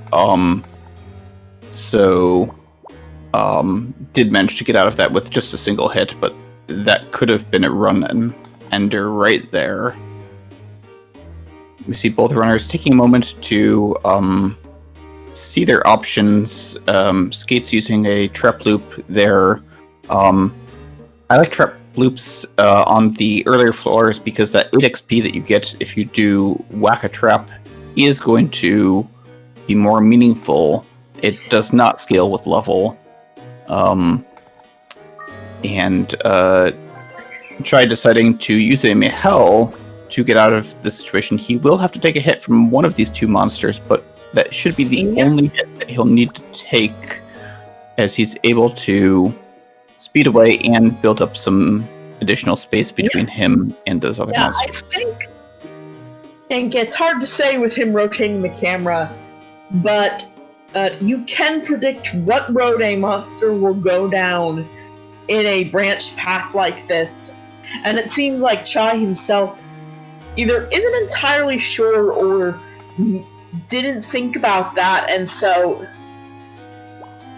is caught in a bit of a situation where committing to something would have been the better choice. Because now he is in a pickle. Now this is bad. Yes, and because he doesn't have those spare spaces, he does have CUNY in his hand, which, as you mentioned, does restrict his options. quite troublesome indeed. If that fireball has charges, because there's a monster directly in front of... Oh, let's see if he goes for the return familiar glitch. Right, there are a number of glitches where if you're holding Q and do various things to him, return him, or turn him into a frog with a ton of fruit, you can get some temporary invulnerability, and it looks like he is employing that strategy.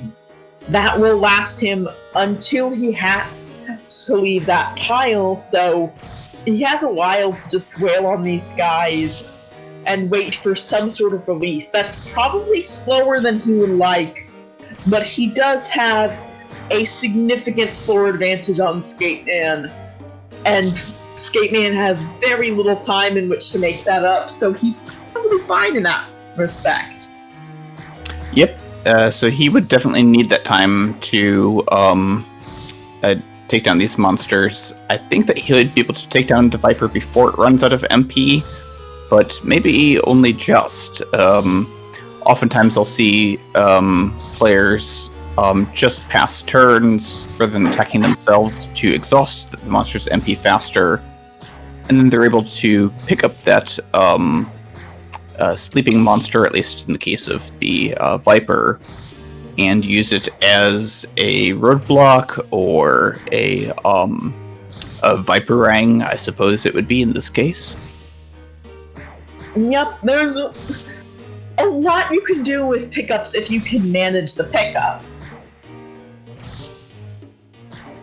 Yep. Would failing a pickup, in the sense that the monster attacks you, if change the invulnerability state or not? Failing the pickup definitely would not. And I don't believe that having the monster in your hands would change the invulnerability either. I do know that in this state, if you had a familiar, you could have that familiar enter your tile, and having two monsters in the same tile, or two units, because it's now occupied, the attacks would go through and they would hit Ko. Interesting. Programmer is, as Sand Knight says, a wizard who can understand the inner machinations of Azure Dreams. And this has been an invaluable resource to the community. Yes, oh, thank you. I see it in my sleep. I do have, Azure Dreams. Yep. All right. Floating background sometimes if I have been playing for a very long time. Interesting. I could have. Go ahead.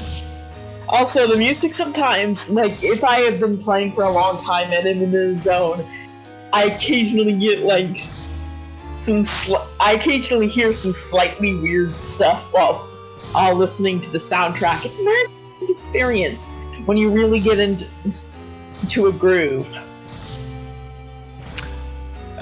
Definitely. They did some interesting things with the instrumentation in terms of pitch bending and so forth. Ooh, Skate, do you want to take on that? Okay, he's got a binding ball. He'll be able to either pick up or just beat down that U-boat. Czaj, interestingly, rather than risking his invulnerability, has been taking out the block. A lot of runners will prefer to have those MP-less monsters next to them, so that way... Exactly. Even though they don't need it to avoid damage, they can then not have monsters attack for some time. He is going to eat up that egg. Huh. That's a new thing. Yes, the left is a bit of a bonk fest. To leisurely catch his Palumpa. And things are a little bit janky man's side as well. He has used a Holy Scroll and the bloom will not go through that, so he can dance his way with the U-boat over to at least a different part of the floor, but it's one that he's explored already. He needs to keep going. And I would say that, like, I would be nervous about relying on perfect movements when he's that low on health, I do admit. Yep, and that is not a perfect movement. He could have danced back onto that U-boat, having dodged the bloom, but using a spell ball charge here, definitely worthwhile. Unfortunately, I'm guessing he might have needed to go back in that direction, although he can make it there this way. Now, thankfully for Chai, he will eventually use up enough turns that the tower will decide, I've had enough of this, I'm taking this floor down with me, and push Chai up to the next floor. Anti-turtling strats, basically. Yes! But, if I were one of those blocks, and somewhat, my punches were going right through the other person, and they just, had a little tiny, not even a hammer, but like a xylophone mallet, and were just bonking me on the head, progressively hurting more and more, I would at some point give up. But these blocks, they're in it for the long haul. It's a block party right now, and they're not going to stop. Nope, not until they run out of MP and have to go home because they are drunk.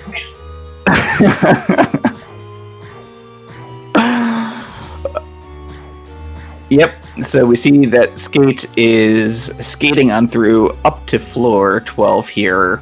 I do believe that was Skate's highest for this particular game, at least. But it's a tall order to make it up to floor 25, because he would need to exceed Chai's floor in the roughly 3 minutes and 30 seconds that remain. Yep, it's not likely. Magic can happen. Miracles of pure elevator trains can occur, but it's pretty unlikely. Well, one of the blocks has gone drunk. It's punching its own friend, punching the air. We need to get a bouncer. I want to use that malicious scroll. It seems like a little weird of a choice. Well, at 57 minutes into a 1 hour, you're not going to have that many more opportunities to use resources at all. That's true. But it doesn't really free him all that much, because it's unlikely that he's going to finish off these other two blocks before then. But at least one of them has run out of MP, and so that might have been part of the opportunity he was hoping for. Well, I think that he's trying to take them down, but monsters will spawn between once every 32 and once every 63 turns. Right, and so four of them will arise. Skateman not picking up that egg, figuring, number one, he probably needs to do something about the streaming, and number two, he does not have time for that nonsense. It is time to go all in and make a sprint. As more blocks filter on in. On my side. He lives now. This is his new home. And Chai is completely blocked in. He couldn't leave if he wanted to. Blocks. Too heavy to lift, yes, no? Too heavy to lift, yes.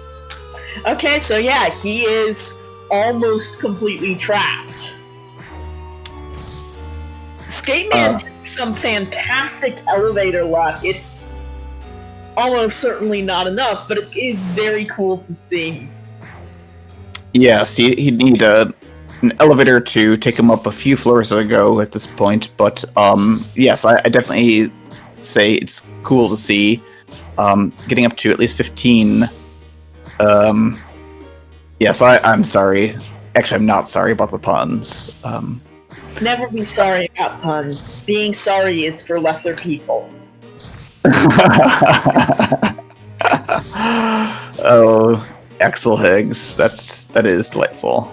Yes, Axel Higgs' joke in chat is that he's heard of going around the block, but today the block goes around you. So I guess we're scheduling a block of block puns, is what we're hearing. Unless someone blocks us, I think we're okay. You know, so much of this game's basic storyline is that your father was a monster tamer who died in the tower, and Co is just a chip off the old block. I like it. A lot of this game, that is what this is. We see Skate using the rest of his resources trying to find the elevator, but we have hit one. Time to tell our runners that they've played well, and it is time. Match. Yes.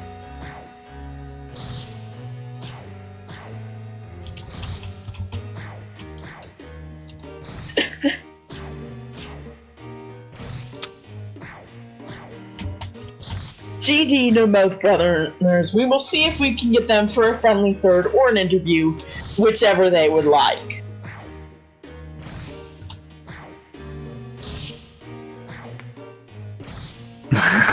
We do have a team prepared for a third match if they want it.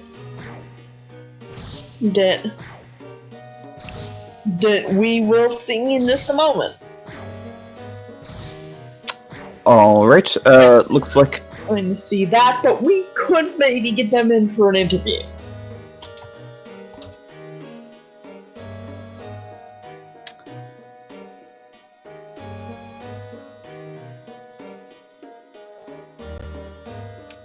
we see some... A hard-fought race, and both runners did very well on their ways up the tower. Czaj is still sitting here in his den of blocks. Oh look, he killed one. Oh look, there's another block. Yep.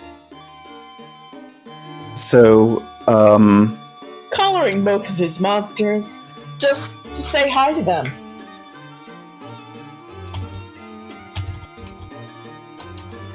Alright, so Czaj should have gotten a message with a link. I will send it. One just... Won't be able to join him, but we will be able to get Czaj in, and that will be pretty great. Definitely. And our runners exchanged some nice words before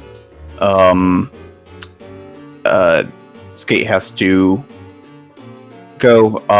Nice to see that camaraderie and friendly competition. Looks like Czaj has just joined us. GG, Czaj. GG Czaj! So how about those blocks? Yeah, my favorite monster from now on.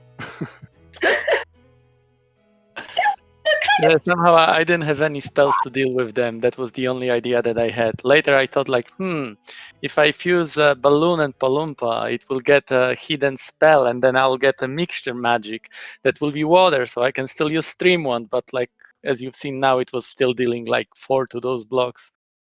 But I basically took too long time. If I somehow got out of that, maybe with that Palumpa, I would be able to do something more, but yeah, just ran out of time. 24 an hour is nothing to sneeze at, though, and it managed to. And you really managed to do great, especially in that first race, which was so close. Oh, yes. So close. Yeah, with this one, I got much more resources. I had so many spells. 5 minutes in, which is certainly a feeling. Yes.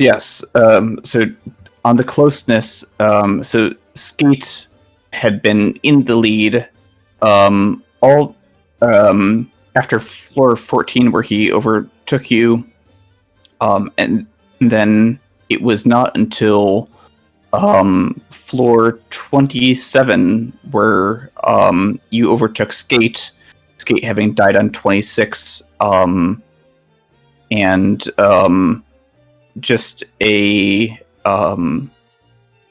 if there had been a few minutes fewer on the clock, it could have been Skate that took that game, but you played resourcefully, and you managed to take it. And yes, we did see you juggling with your very full inventory, your pockets bursting at their seams. Yeah, I felt that this first game was a little bit slow. I could see that like half an hour was like floor 14 or 15, or even less. I think it was floor 12. Somehow the earlier floors were super slow. So at the end, I was like, okay, time to like start just going up. So I started using all those exit loops, star glasses, etc. And yeah, that was the time for that. Yep. Handy. I noticed that you really like picking up Cune. Oh yeah, really why not? picking up This way, like, I cannot get separated from him.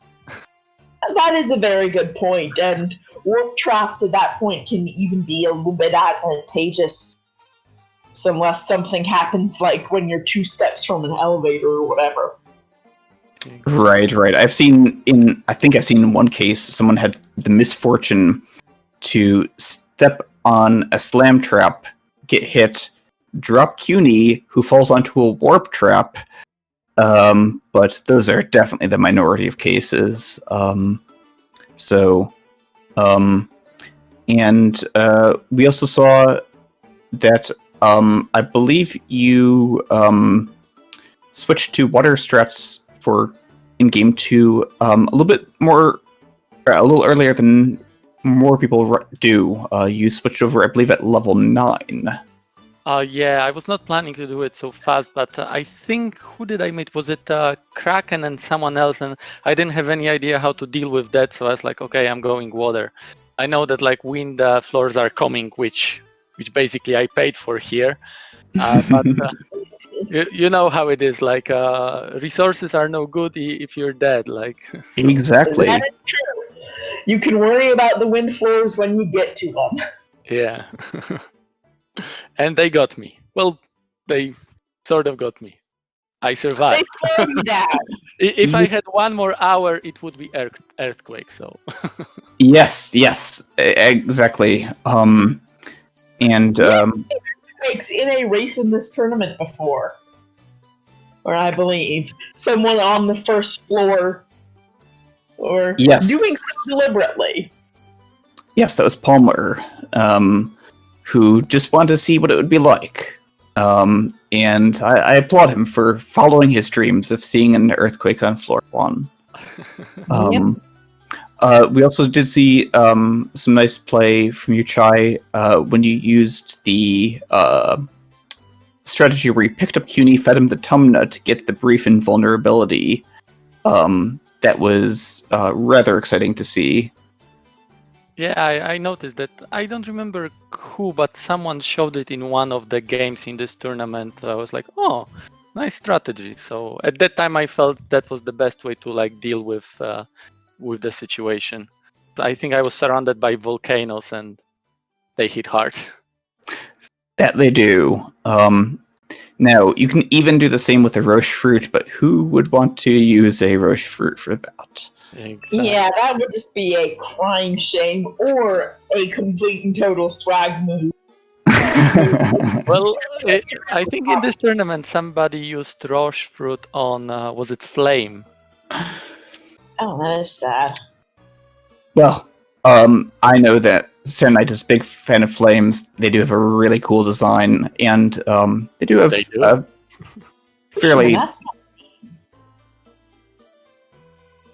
Go ahead. I was saying that they have an evolution, and that's kind of neat. Yes, it's true. They start with a spell, so there's it's better than certain other monsters at the very least. Noise. Yes, although Noise is as strong as Griffin's as far as attack goes, but then again, I could go all day jabbering stats and what have you. So I will say to GG Chai, those were hard-fought races. You showed us a great performance today, as you have throughout this tournament. And I would encourage everyone here in chat to go ahead and give both of our runners, Chai and skateman222, a follow on Twitch to watch them practice for their next races, or stream some other games. And Chai, do you have any thoughts that you'd like to share before we close things out? Just thank you for the opportunity to play in this tournament. It's been a pleasure having you. You're quite welcome. So, if you in chat would like to get notifications on when we have our next races, like we have our next race on Friday, you can join our Discord community. Great people in there. I would like to thank chat for joining us in some fun block-based puns, for both of our runners for showing us a great show, to SpeedGaming. SpeedGaming as always. As always. They make things such a pleasure. And thank you, Deme. Your professionalism and fun. Yep. And we will see you all next time, folks. Goodbye. Thanks. Goodbye. Bye.